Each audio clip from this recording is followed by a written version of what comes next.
الخبير التحكيمي جمال الشريف يثور غضبا على الحكم البولندي بسبب هذه اللقطة الغريبة في مباراة المنتخب الجزائري أمام الأرجنتين في كأس العالم. ولكن قبل أن نبدأ، لو أنت محب للمنتخب الجزائري فيرجى الإعجاب بهذا الفيديو والاشتراك في القناة، ولا تنسوا أن تعطروا فمكم بذكر الله والصلاة والسلام على رسولنا الكريم.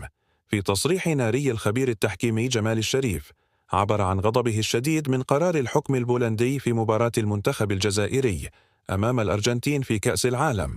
وقال جمال الشريف بصراحة ومن واقع خبرة تجاوزت 20 عاما في تحليل الحالات التحكيمية في البطولات الكبرى، أستطيع القول إن ما تعرض له المنتخب الجزائري في مواجهته أمام الأرجنتين كان من أكثر الأمثلة إثارة للجدل التي شاهدتها في كأس العالم. عندما نراجع المباراة لقطة بلقطة نجد أن هناك لقطة مثيرة للجدل، وهي لقطة تدخل ليونيل ميسي على هذا اللاعب، وهذه اللقطة بالتأكيد تحتسب بطاقة حمراء مباشرة، ولكن الحكم لم يحتسب شيء وأثرت بشكل مباشر على مجريات اللقاء.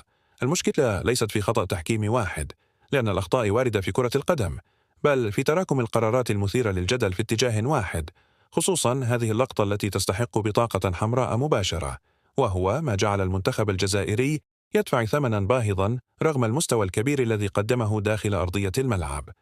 في الشوط الأول كان المنتخب الجزائري الطرف الأفضل من حيث التنظيم والانضباط التكتيكي والقدرة على خلق الفرص، ومع ذلك شهدنا حالات احتكاك داخل منطقة الجزاء الأرجنتينية كانت تستحق على الأقل مراجعة دقيقة من تقنية الفيديو.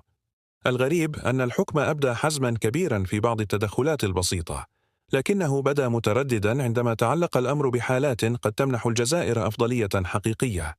الأمر الذي أثار استغرابي أكثر هو اختلاف معيار احتساب الأخطاء، ففي أكثر من مناسبة عوقب اللاعب الجزائري على تدخلات عادية تشاهد عشرات المرات في المباراة نفسها دون صافرة، بينما منح المنتخب الأرجنتيني أخطاء ساعدته على كسر نسق اللاعب الجزائري وإخراج اللاعبين من تركيزهم.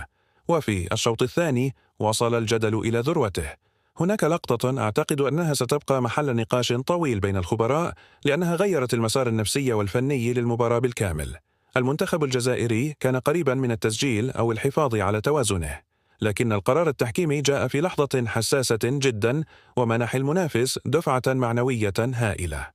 عندما نتحدث عن التحكيم في البطولات الكبرى فإننا لا نتحدث فقط عن تطبيق القانون حرفيا، بل عن العدالة الرياضية.